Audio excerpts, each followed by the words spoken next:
ഇരിക്കുക. പരിശുദ്ധ പരമദിവ്യകാരുണ്യത്തിന് ആരാധനയും സ്തുതിയും പുകഴ്ചയും ഉണ്ടായിരിക്കട്ടെ. പരിശുദ്ധ പരമദിവ്യകാരുണ്യത്തിന് ആരാധനയും സ്തുതിയും പുകഴ്ചയും ഉണ്ടായിരിക്കട്ടെ. എൻ്റെ പ്രിയപ്പെട്ടവരെ, നമ്മൾ ഓരോ ചൊവ്വാഴ്ചയും ഉടമ്പടി ധ്യാനത്തിൻ്റെ ദിവസങ്ങളിൽ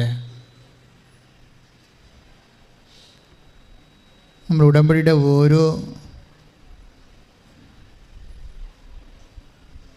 മാനിഫെസ്റ്റേഷൻസാണ് പറയുന്നത്.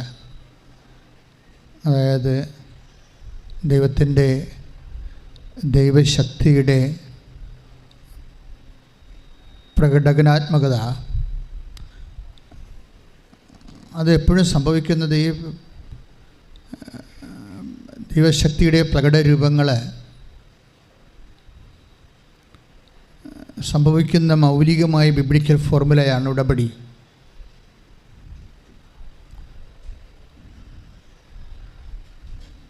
ഉടമ്പടിയിൽ എന്തുകൊണ്ടാണ് ഒരു ദിവസം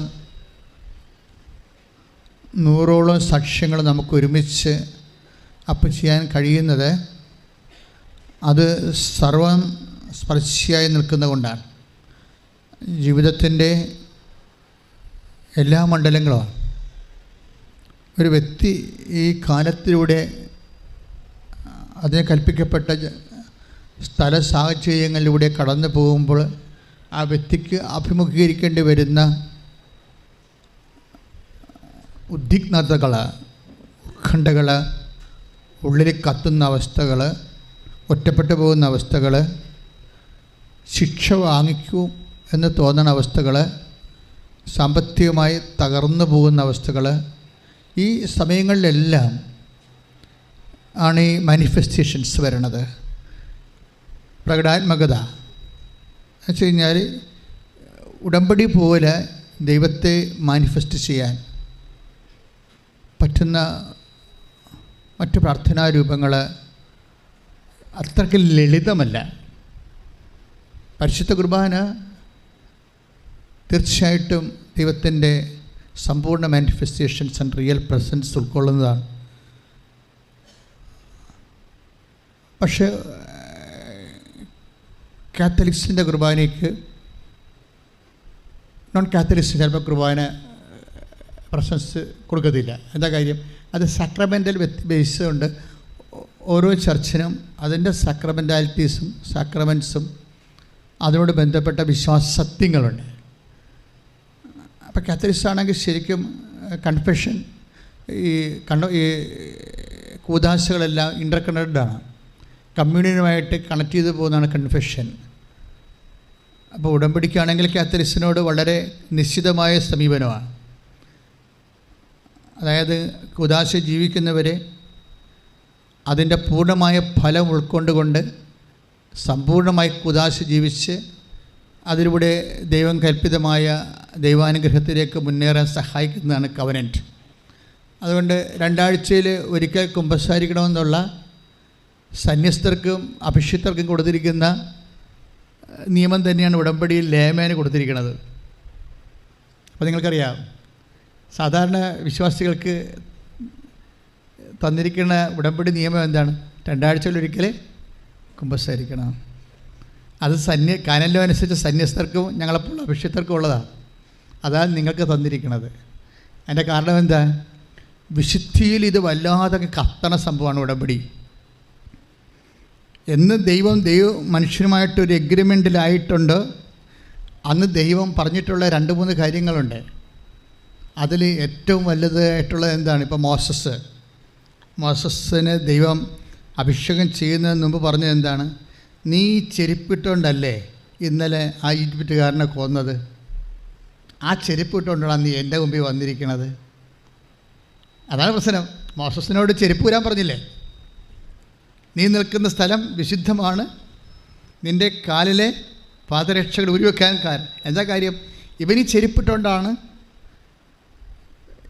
ഈജിപ്തിൽ നിന്ന് ഓടിപ്പോണ മുമ്പ് ആ ഈജിപ്തുകാരനെ കൊന്ന് മണലിൽ പൂത്തിയത്. അപ്പോൾ കൊലപാതകത്തിൻ്റെ ചെരുപ്പാണ് അവൻ്റെ കാലിൽ കിടക്കുന്നത്. അതുകൊണ്ട് നീ എൻ്റെ മുമ്പിൽ വരാൻ പറ്റത്തില്ല. അപ്പോൾ എവിടെയെല്ലാം ദൈവം നമ്മളെ സഹായിക്കാനും അഭിഷേകം ചെയ്യാനും ശക്തിപ്പെടുത്താനും നോക്കുന്നുണ്ടോ അവിടെയെല്ലാം ദൈവത്തിൻ്റെ ഒരു പ്രീ റെക്വസ്റ്റ് വിശുദ്ധിയാണ്. Take the bed of God. സ്തുതിക്കട്ടെ. ഹല്ലേലൂയ. പുറപ്പാട് 3:5 അവിടുന്ന് അരുളി ചെയ്തു, അവിടുന്ന് അരുളി ചെയ്തു, അടുത്തു വരരുത്, നിന്റെ ചെരുപ്പ് അഴിച്ചു മാറ്റുക. എന്തുകൊണ്ടെന്നാൽ നീ നിൽക്കുന്ന സ്ഥലം പരിശുദ്ധമാണ്. ദൈവ സാന്നിധ്യത്തിന് മറ്റു സാന്നിധ്യത്തേക്കാൾ വ്യത്യാസമുള്ളത് എന്താണ്? പരിശുദ്ധിയാണ്. അപ്പോൾ നീ ആ പരിശുദ്ധനായ ദൈവവുമായിട്ടാണ് ഇപ്പോഴേ ഉഭയകക്ഷി ഉടമ്പടിയിലേക്ക് വരണത്. നമുക്കൊന്നും താങ്ങാത്ത കാര്യമാണ് നിങ്ങൾ ചെയ്യണത്. പക്ഷേ ഈ കാലങ്ങളിൽ ദൈവത്തിൻ്റെ പ്രത്യേക കൃപ കൊണ്ട് നമ്മൾക്ക് ഒരു പേഴ്സൺ ടു പേഴ്സൺ ബയലാറ്ററൽ എഗ്രിമെൻറ്റിന് നമുക്കൊരവസരം കിട്ടിയെന്ന് പറയണത് കർത്താവിനെ കൈയടിച്ചുകൊണ്ട് നന്ദി പറയുന്നില്ല. ശ്രുതിക്കട്ടെ. ഹല്ലേലൂയ. സ്നേഹവലയത്തിൽ ഞങ്ങളെ ഒട്ടിച്ചേർത്ത് നിർത്തുന്നതിന് നന്ദി പറയുന്നു. ദൈവസ്നേഹത്തിലേക്ക് ഞങ്ങളെ ക്ഷണിക്കുന്നതിന് നന്ദി പറയുന്നു. Hallelujah, hallelujah. മഹത്വം, മഹത്വം. അത്യുന്നതൻ നീ, നിന്നെ പോലൊരു ദൈവമില്ല. ഉന്നതൻ നീ, അത്യുന്നതൻ നീ, നിന്നെ പോലൊരു ദൈവമില്ല. അത്ഭുതമാ, അതിശയമാ, നീ മാത്രമേ ദൈവമേ. ഒരുമിച്ച് പാടുക. അത്ഭുതമായി, അത്ഭുതമാ, അതിശയമാ, നീ മാത്രമേ ദൈവമെന്നും. പരിശുദ്ധ പരമദിവ്യകാരുണ്യത്തിന് ആരാധനയും സ്തുതിയും പുകഴ്ചയും ഉണ്ടായിരിക്കട്ടെ. അപ്പോൾ വിശുദ്ധിയിലെ ഉന്നതനായ ദൈവത്തോടാണ് ഞാനും നിങ്ങളും ഒരു ഉടമ്പടി ബന്ധത്തിലൂടെ നമ്മൾ ഇൻറ്റിമസിയിലേക്ക് വിളിക്കുന്നത്. ആധ്യാത്മിക ശാസ്ത്രത്തിലെ പ്രധാനപ്പെട്ട പ്രമേയങ്ങളൊന്നാണ് കോൾ ടു ഇൻറ്റിമസി. ക്രിസ്തീയ ആധ്യാത്മിക ശാസ്ത്രത്തിലെ ഏറ്റവും വലിയ ഒരു സ്പിരിച്വൽ എക്സ്പീരിയൻസാണ് കോൾ ടു ഇൻറ്റിമസി. അവൻ്റെ അദമ്യമായ സ്വകാര്യ സ്നേഹത്തിലേക്കുള്ള വിളി. പക്ഷേ അത് ആക്ടിവേറ്റ് ചെയ്യുന്നത് ഏറ്റവും ലളിതമായ ഒരു മാർഗം ഉടമ്പടിയാണ്. ഉടമ്പടിയിൽ നിങ്ങൾ ചില സമയത്ത് ഉടമ്പടിയെക്കുറിച്ച് വളരെ പെരിഫറലായിട്ടുള്ള ഐഡിയ ഉള്ളവരാണെങ്കിൽ, ഒരു തൊലിപ്പുറത്ത് ആശയങ്ങളുള്ള ആൾക്കാരാണെങ്കിൽ പറയും ഇതെന്തോ നിയമങ്ങൾ നമ്മൾ എഴുതിയിടുമ്പോൾ അതുപോലെ തന്നെ ദൈവം നമുക്ക് തരണ എന്തോ പരിപാടിയാണ് എന്ന് പറയും. അത് ABCD ആയിട്ടുള്ള ആൾക്കാർ ആ വിശ്വാസത്തിൽ ആ നിലവാരമുള്ളവർ അങ്ങനെ ചിന്തിക്കുന്നതിൽ തെറ്റൊന്നുമില്ല. പക്ഷേ ഇതിൻ്റെ യഥാർത്ഥ മുഖം ഭയങ്കര ഹൃദ്യമാണ്. എന്നുവെച്ചാൽ നീയും നിൻ്റെ ദൈവവും തമ്മിൽ നേർക്ക് നേരെ ഒരുമിച്ച് ജീവിക്കാൻ ദൈവം തന്നെ വിഭാവന ചെയ്ത ഒരു ആധ്യാത്മിക ഫോർമുലയുടെ അടിസ്ഥാനത്തിൽ നിങ്ങൾക്ക് ഒരുമിച്ച് ജീവിക്കാൻ സാധിക്കുന്നു എന്നുള്ളതാണ് ഉടമ്പടിയുടെ ഏറ്റവും വലിയ ഒരനുഗ്രഹം. നമ്മൾക്കുണ്ടാകുന്ന ഒരു ഗുണം ആൾക്കാർക്ക് ഇപ്പോൾ ശരവണൻ എന്നും പറഞ്ഞ് ഇന്നലെ ഒരു അടിപൊളി സാക്ഷ്യമുണ്ട്. ഇന്നിട്ടിട്ടുണ്ട് ഞാനത്.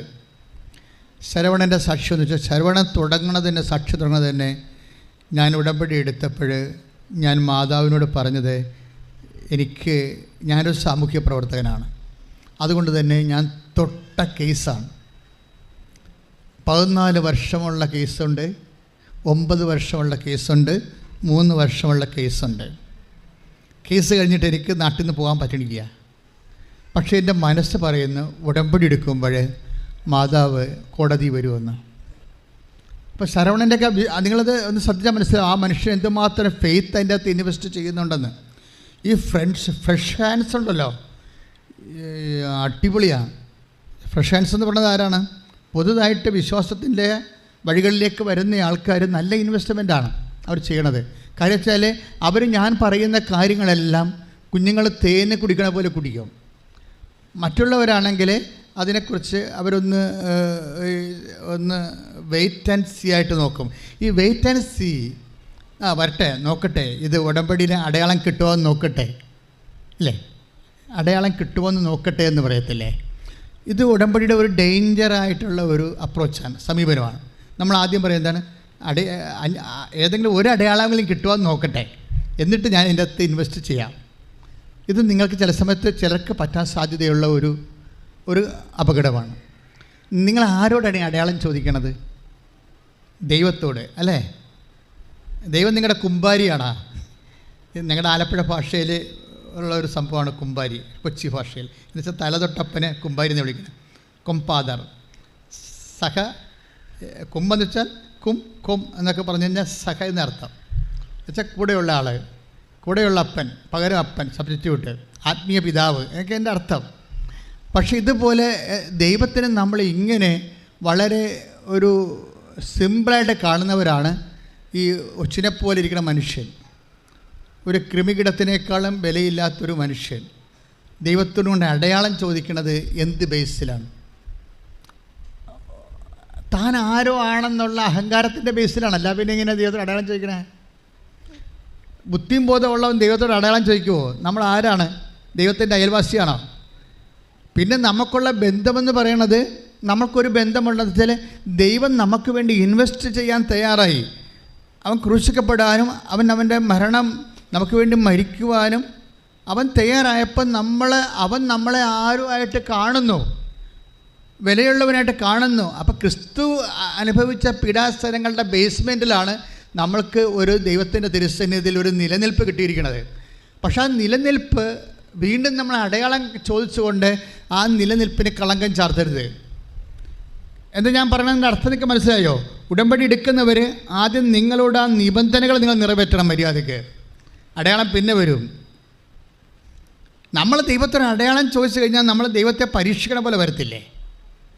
അവിടെ പ്രശ്നം വരും. അങ്ങനെ ചോദിക്കരുത്. ഞാൻ നിങ്ങളെ വഴക്കിടുകയൊന്നുമല്ല, നിങ്ങളുടെ ബുദ്ധിമോശം കാണിക്കരുതെന്ന് പറയുകയാണ്. അടയാളത്തിന് വല്ല ദൈവം ഒരിക്കലും നിങ്ങളുടെ ഉടമ്പടി അക്സെപ്റ്റ് ചെയ്താൽ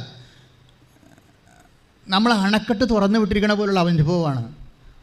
അത്രക്ക് ആണ് നമുക്ക് ദൈവം നമ്മളെ അനുഗ്രഹിക്കും. ഇപ്പോൾ ശരവണൻ്റെ കേസ് പെട്ടത്, ശരവണൻ്റെ കേസ് എന്താണ്? അദ്ദേഹം സാമൂഹ്യ പ്രവർത്തനകാരന് ഒരു ട്രിവാൻഡ്രത്താണ്. ഒരു അദ്ദേഹത്തിൻ്റെ അടുത്തുണ്ടായിരുന്ന സബ് രജിസ്ട്രാർ ഓഫീസ് വേറെ ഒരു താലൂക്കിലേക്ക് മാറ്റാൻ പോകുന്നു എന്നും പറഞ്ഞ് രജിസ്റ്റർ ഓഫീസ് മാറ്റാൻ പോകുന്നു. വേറെ ഒരു പഞ്ചായത്ത്, താലൂക്കല്ല പഞ്ചായത്തിലേക്ക്, വേറെ ഒരു പഞ്ചായത്തിലേക്ക് ഗവൺമെൻറ് ഹൈക്കോടതി ഇടപെട്ട് മാറ്റാൻ പോകുന്നു എന്നും പറഞ്ഞ് അതിൻ്റെ പേരിൽ വലിയ പീപ്പിൾസ് ക്യാമ്പയിൻ ഉണ്ടായി, ജനകീയമായ ഒരു മുന്നേറ്റവും ഉണ്ടായി. പക്ഷേ ഹൈക്കോടതി വിധിയായത് കാരണം മുന്നേറ്റത്തിൽ പങ്കെടുത്ത ആൾക്കാരെല്ലാം പ്രതികളായി, എല്ലാവരും പ്രതികളായി. ഈ പ്രതികളായി കഴിഞ്ഞാൽ അതെല്ലാം ക്രിമിനലായിട്ടാണ് പോണത്, സിവിലല്ലല്ലോ, ക്രിമിനലാണ്. അപ്പോൾ ഗവൺമെൻറ് വാദിയും ഇവരെല്ലാം പ്രതികളുമാണ്. ഇപ്പോൾ വാദികൾക്ക് 5 വീതം മുടക്കേണ്ട കാര്യമില്ല, ഇവർ പ്രതികളാണ്. ഇവർക്ക് വല്ല പാസ്പോർട്ടും കിട്ടുക, വല്ല കാലത്തും രക്ഷപ്പെടാപ്പെട്ട് പോകാൻ പറ്റുക, അന്വേഷണം വരുമ്പോൾ ഒക്കെ എല്ലാം കുരുങ്ങി നാട്ടിൽ തന്നെ കിടക്കുകയും. ഇതിങ്ങനെ ഒരു കേസല്ല, അങ്ങനെ 9 കൊല്ലം പഴക്കമുള്ള കേസുണ്ട്. അതുപോലെ തന്നെ 3 കൊല്ലം പഴക്കമുള്ള കേസെല്ലാം വ്യത്യസ്തമായ കേസുകളാണ് ഉള്ളത്. 3 കൊല്ലം പഴക്കമുള്ള കേസ് ആ നാട്ടിൽ തന്നെയുള്ള ഒരു ക്ഷേത്രസമിതിയുമായിട്ടുള്ള കേസാണ്. 9 കൊല്ലം പഴക്കമുള്ള കേസെന്ന് പറയുന്നത് ഒരു സ്ഥലം വാങ്ങിക്കാൻ പുള്ളിക്കാരൻ ഒരു സ്ഥലം വാങ്ങിച്ചു. അപ്പോൾ ആ സ്ഥലം നേരത്തെ കണ്ടുവെച്ചെന്നൊരു വാങ്ങിക്കാൻ ആഗ്രഹിച്ച ആൾക്കാരുണ്ടായിരുന്നു. ഒരു കാര്യം പണപ്പൊക്കിട്ടില്ലേ, നമ്മളൊക്കെ സ്ഥലം മേടിക്കണതാണ്, നമുക്കൊരു പ്രശ്നവുമില്ല. ചില ആൾക്കാർക്ക് ഇങ്ങനെ പുറകെ നടന്ന് പ്രശ്നങ്ങളിങ്ങനെ പുറകെ നടക്കും. അങ്ങനെ ഒരാളാണ് ശരവണൻ. ഇവർ ആ വാങ്ങിച്ച സ്ഥലത്ത് താമസിക്കാൻ ചെന്നപ്പോഴെന്താണ്, ഈ സ്ഥലം വാങ്ങിക്കാൻ ആഗ്രഹിച്ചു പോയ ആൾക്കാർ ഇവരുമായിട്ട് ബോൾത്തയായി, അടിപിടിയായി, അതും കേസായി 9 കൊല്ലം. അപ്പോൾ 14 കൊല്ലത്തെ കേസ്, 9 കൊല്ലത്തെ കേസ്, 3 കൊല്ലത്തെ കേസുകൾ ഇങ്ങനെ മാറ്റി വെച്ചുകൊണ്ടിരിക്കും. അപ്പോൾ ശരവണത് പറയുന്നുണ്ട്, ജഡ്ജി വരുമ്പോൾ APP വരത്തില്ല, APP വരുമ്പോൾ വക്കീൽ വരത്തില്ല, വക്കീൽ വരുമ്പോൾ സാക്ഷിയായ പോലീസ് വരത്തില്ല. ഞാനും എൻ്റെ 2-3 കേസുള്ളതിന് ഞാനും കോടതി അനുഭവിക്കുന്ന പ്രശ്നമായതുകൊണ്ട് എനിക്ക് പെട്ടെന്ന് മനസ്സിലായ കേസ്. ഞാനൊരു അർത്തിങ്കൽ പഞ്ചായത്ത് വേണമെന്നും പറഞ്ഞ് അവിടെ കളക്ടറിൻ്റെ വാതിക്ക് സമരം ചെയ്ത് കടൽ കയറിയപ്പോൾ ഈ നേരെ പടിഞ്ഞാറ് കാട്ടൂർ റോഡ് ഉപരോധം സമരത്തിൽ പങ്കെടുത്ത് എല്ലാം കേസായി. സാമൂഹ്യ പ്രശ്നങ്ങളാണ്, സാമൂഹ്യ പ്രശ്നത്തിൽ ഇടപെടുമ്പോൾ ഉണ്ടാകുന്ന കേസുകളാണ്. പക്ഷേ നമ്മൾ കോടതി ചെല്ലുമ്പോൾ നമുക്കുണ്ടാകുന്ന പ്രശ്നം അതാണ്. കാര്യം എന്താണ്? APP വരേണ്ട സമയത്ത് ജഡ്ജി വരത്തില്ല, ജഡ്ജി ഉള്ളപ്പോൾ സാക്ഷിയായിട്ടുള്ള പോലീസ് വരത്തില്ല. അപ്പോൾ നമ്മൾക്ക് മാറ്റി വെക്കും. 14 കൊല്ലം കേസ് മാറ്റി വെച്ചിരിക്കുകയാണ്. 14 കൊല്ലം കേസ് മാറ്റി വെച്ചപ്പോൾ എത്രയോ രൂപ വക്കീലിന് കൊടുക്കേണ്ടി വരും, എത്രയോ രൂപ വക്കീലിന് കൊടുക്കേണ്ടി വരും. എത്രയോ നമ്മുടെ ജോലികളിൽ ഒരു ആഴ്ചയിൽ ഒരു മാസം ഒരു ദിവസം വെച്ച് എത്രയോ വർക്കിംഗ് ഡേയ്സ് നഷ്ടപ്പെടും. എത്രയോ സാമ്പത്തിക ബാധ്യതയും ഭാരവും ഉണ്ടാകും ഇതുപോലെ. അപ്പോൾ ഇതെല്ലാം അതാ മനുഷ്യൻ കുരുങ്ങി മടുത്ത് കഴിഞ്ഞപ്പോൾ അവസാനമാണ് ഈ നമ്മുടെ യൂട്യൂബിൻ്റെ ലിങ്കെല്ലാം കിട്ടണത്. അപ്പോൾ അദ്ദേഹം ഇവിടെ വന്ന് കാര്യങ്ങളൊക്കെ നോക്കി നടന്ന് മനസ്സിലാക്കിയപ്പോൾ അദ്ദേഹത്തെ മനസ്സിലായി, ഈ സഞ്ചാരി മാതാവ് എങ്ങാനും ജഡ്ജിയോട് വന്ന് നേരിട്ട് സംസാരിക്കുകയാണെങ്കിൽ എൻ്റെ പ്രശ്നം തീരും. പ്രശ്നമാണ് ഒരു മനുഷ്യൻ ഇവിടെ വരുമ്പോൾ ചില ആൾക്കാർ ഇവിടെ വന്ന് കറങ്ങിത്തിരിഞ്ഞ് നോക്കി എന്നിട്ട് പറയും ഇവിടെ അവിടെ കച്ചവടം ഇവിടെ കച്ചവടം എടുത്തിട്ട് ബിസിനസ് സെൻറ്റർ പോലെ തോന്നാനില്ല എന്ന് പറഞ്ഞിട്ട് അങ്ങനെ സാക്ഷ്യം പറഞ്ഞിട്ടുണ്ട്. ഞങ്ങളാണ് ഇവിടെ കുർബാനപ്പണം പോലും എഴുതി വെച്ചിട്ടില്ല, കുർബാനപ്പണം മെഡിക്കൽ സ്ഥലമൊന്നും പോലും എഴുതി വെച്ചിട്ടില്ല. എന്നാലും ചിലർക്ക് ആ കണ്ണോടുകൂടി കാണുന്നവർക്ക് അങ്ങനെ തോന്നും. പക്ഷേ ശരവണന് മനസ്സിലായത് ഈ സഞ്ചാരി മാതാവ് എങ്ങാനും ജഡ്ജിയോട് വന്ന് സംസാരിക്കുകയാണെങ്കിൽ എൻ്റെ പ്രശ്നം തീരുമെന്ന്. അത് പറഞ്ഞാണ് അദ്ദേഹം ഉടമ്പടി എടുക്കുന്നത്. ഉടമ്പടി എടുത്തിട്ട് ഈ മനുഷ്യൻ ഈ വിഷയത്തിൽ തന്നെ അമ്മ ജഡ്ജിയെ കാണണം, APP കാണണം, അതുപോലെ തന്നെ വക്കീലിനെ കാണണം. ഇവരെല്ലാം കൂടി ഒരുമിച്ച് വന്ന് എൻ്റെ കേസ് തള്ളിപ്പോണം, അമ്മ തന്നെ കോടതി വരണം. ഇത് നമ്മൾ പറയുമ്പോൾ വളരെ നമുക്ക് ആ മനുഷ്യൻ സാക്ഷ്യം പറയുമ്പോൾ നമുക്ക് മനസ്സിലാകും ഇത് ചങ്കെക്കൊണ്ടുള്ള ഒരു ഏർപ്പാടാണെന്ന്. ചില ആൾക്കാർക്ക് ഉടമ്പടി ചുണ്ടേക്കൊണ്ടുള്ള ഏർപ്പാടാണ്. എന്തോ ഒരു പ്രത്യക്ഷയുടെ പ്രാർത്ഥന ചൊല്ലിയിട്ട് അവരാ പടം മടക്കി വെക്കും. അത്രേ ചെയ്യത്തുള്ളൂ ഉടമ്പടിയിൽ. രാവിലെ എഴുന്നേറ്റ് നീലത്തിരി കത്തിച്ച് പ്രത്യക്ഷയുടെ പ്രാർത്ഥന എന്ന് പറയും. പ്രാർത്ഥന ചൊല്ലിയ അവരെ അതുകൊണ്ട് പോസ്റ്റ് ചെയ്യും. അതാണ് ചുണ്ടേക്കൊണ്ട് ചെല്ലണത്. ഈ ജന്മ ഉടമ്പടി എടുത്താൽ നിങ്ങൾ രക്ഷപ്പെടത്തില്ല. കാര്യം എന്താണ്? ഉടമ്പടിയുടെ കാമ്പിലേക്ക് പോകുന്നില്ല. ആ ചുണ്ടുകൊണ്ടുള്ളൊരു വ്യാപാരം കൊണ്ട് ചാപ്റ്റർ ക്ലോസ് ചെയ്യുക, വർക്കൗട്ട് ചെയ്യത്തില്ല. ഇത് ശരവണൻ ചുണ്ടേക്കൊള്ളുകയല്ല, ചങ്കേക്കൊള്ളുകയാണ്. അമ്മ ഓഫീസിൽ വരുമെന്നും ജഡ്ജിയെ കാണുമെന്നും ആ മനുഷ്യൻ വിശ്വസിക്കുക മാത്രമല്ല അമ്മയോട് പറയുകയും അമ്മ വരണം, അമ്മ വന്നില്ലെങ്കിൽ എനിക്ക് നിലനിൽപ്പില്ല, അമ്മ വന്നില്ലെങ്കിൽ. പക്ഷേ അമ്മ വന്നില്ലെന്ന് വെച്ച് കഴിഞ്ഞാൽ നിലനിൽപ്പില്ലെന്ന് പറയുമ്പോൾ ഒരു വിശ്വാസി അമ്മയോട് വളരെ പൈതൃകമായ മാതൃത്വപരമായിട്ട് ആ ഒരു മൈൻഡ് സെറ്റോടു കൂടി നമ്മളെ വിശ്വസിച്ച് അമ്മയോട് നമ്മുടെ ജീവിതം ഏകിപ്പിക്കുമ്പോൾ എന്താ സംഭവിക്കണത്? ഈ ശരവണൻ്റെ കോടതിയിൽ മാതാവ് ചെല്ലും. ഒരു കേസല്ല, ആ 14 കൊല്ലമുള്ള കേസും 9 കൊല്ലമുള്ള കേസും 3 കൊല്ലമുള്ള കേസും എത്രയും പെട്ടെന്ന് കോൾ ഫോർ ചെയ്ത് തീർപ്പാക്കിയിട്ട് മൊത്തം പിരിച്ചുവിട്ട് ഈ മനുഷ്യൻ ഫ്രീ ആകും. കൈയിട്ടിച്ച് കർത്താൻ സമയബന്ധിതമായി ഞങ്ങളുടെ ജീവിതത്തിൽ പ്രവർത്തിച്ച് സാക്ഷികളായി ഉയർത്തുന്നതിന് നന്ദി പറയുന്നു. Hallelujah, hallelujah. ആരാധന, ആരാധന, ആരാധന, അങ്ങേക്ക് ആരാധന,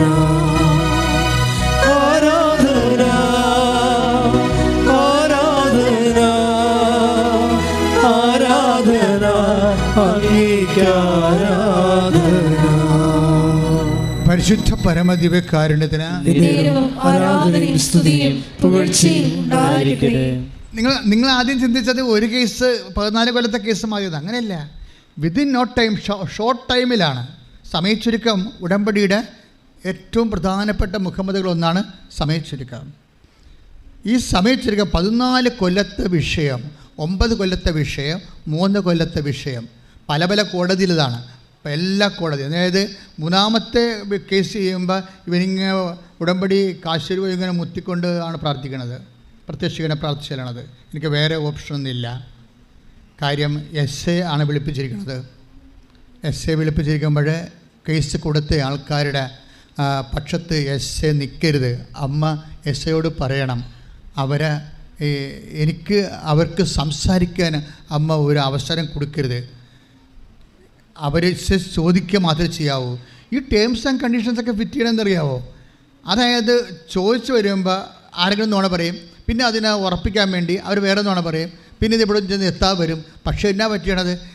ഈ ശരവണം പറഞ്ഞ പോലെ തന്നെ അവനോട് പറഞ്ഞിട്ടുണ്ട്, അമ്മ പറഞ്ഞിട്ടുണ്ട്, ഞാൻ അവരെ കൊണ്ട് സംസാരിപ്പിക്കത്തില്ലെന്ന്. എന്നിട്ട് ഈ മനുഷ്യൻ ഈ ഉടമ്പടി കാശിലും മുത്തിക്കൊണ്ട് പ്രത്യക്ഷിക്കുന്ന പ്രാർത്ഥന ചൊല്ലിക്കൊണ്ടേയിരിക്കും. അവിടെ നിന്നുണ്ട് വിശ്വാസം പ്രയോഗിക്കുന്നതാണ് പ്രശ്നം. നമുക്കറിയാം വിശ്വാസത്തെ പ്രയോഗിക്കുന്ന രീതികൾ, അതിൻ്റെ അകത്ത് നമ്മുടെ സിൻസിയറിറ്റി വേണം. വിശ്വാസ പ്രയോഗത്തിൽ നമ്മുടെ സിൻസിയറിറ്റി, നമുക്ക് ഇതിനകത്ത് വരുന്നത് നമുക്കൊരു ഉള്ളിൻ്റെ ഉള്ളിൽ നിന്ന് ഒരു ആത്മാർത്ഥത. നിങ്ങൾക്കൊരു പലർക്കും പറ്റുന്ന ഒരു അബദ്ധം അംബിഗസ് ആയിട്ടാണ് ഇത് പറയണത്. ഒക്കുമായിരിക്കും അല്ലേ? ഒക്കുമായിരിക്കും, ഒക്കണം. ഒത്തില്ല പിന്നെ എങ്ങനെയാണ് ഇങ്ങനെയൊക്കെ ചിന്തിച്ചിട്ട് അവർ കുറച്ച് ആശങ്കകളും കുറച്ച് സമർപ്പണവും എല്ലാം കൂടി ഇങ്ങനെ കുഴഞ്ഞാണ് പോണത്. അങ്ങനെ ഈ മനുഷ്യനെ അങ്ങനെയല്ല, ഇത് പൂർണ്ണമായിട്ട് അങ്ങനെ വിശ്വസിച്ചിട്ട് അമ്മയോട് സംസാരിക്കുകയാണ്. അതൊരു ഇൻറ്റിമസിയുടെ ലെവലിലേക്ക് അത് കാര്യങ്ങൾ മാറും. അപ്പോൾ പറയും, ഞാൻ എസ്ഐയോട് സംസാരിക്കും, മറ്റുള്ളവർ നിൻ്റെ മുമ്പിൽ വെച്ച് തന്നെ അവർ മൂന്ന് വഴിക്ക് പോകണമെന്നൊക്കെ കാണാം എന്നൊക്കെ ശരവണൻ സാക്ഷ്യത്തെ പറയുന്നുണ്ട്. അതുപോലെ തന്നെ സംഭവിക്കും. എന്നുവെച്ചാൽ നമ്മൾ ദൈവമായിട്ട് സിൻസിയറായിട്ട് ഒരു ഇൻറ്റിമസി ആയാൽ, അതിന് ശരവണൻ പറഞ്ഞ കേസ് എന്ന് വെച്ച് കഴിഞ്ഞാൽ, നമ്മുടെ ഉള്ളിൽ കള്ളമില്ലെങ്കിൽ, കേസിൽ കള്ളമില്ലെങ്കിൽ ദൈവം നമ്മുടെ കൂടെ നിൽക്കും. മനസ്സിലായി? അതാണ് പറയണത്. എന്തെങ്കിലും കള്ളക്കേസ് കൊടുത്തിട്ട് സഞ്ചാരി മാതാവ് കോടതി അവനെന്നൊക്കെ പറഞ്ഞാൽ മിക്കവാറും പണിയായിരിക്കും. അങ്ങനെയല്ല, നമ്മുടെ ഉള്ളിൽ കള്ളമില്ല. ശരവണത് കൃത്യമായിട്ട് പറയുന്നുണ്ട്, നമ്മുടെ ഉള്ളിൽ കള്ളമില്ലെങ്കിൽ, നമ്മൾ കൊടുത്തിരിക്കുന്ന സത്യത്തിൻ്റെ ഭാഗത്താണ് നമ്മളെങ്കിൽ, ഉടമ്പടിയിൽ ദൈവം നമ്മുടെ കൂടെ കേസിൻ്റെ കൂടെ വരും. അതുകൊണ്ട് ആ സാക്ഷ്യം അവസാനിക്കുന്നത്, ഞാൻ നിത്യവും ജീവിച്ചിരിക്കുന്നിടത്തോളം കാലം പ്രത്യക്ഷീകരണത്തിൻ്റെ സാക്ഷിയായി ജീവിക്കുമെന്ന് കൈയിട്ടിച്ച്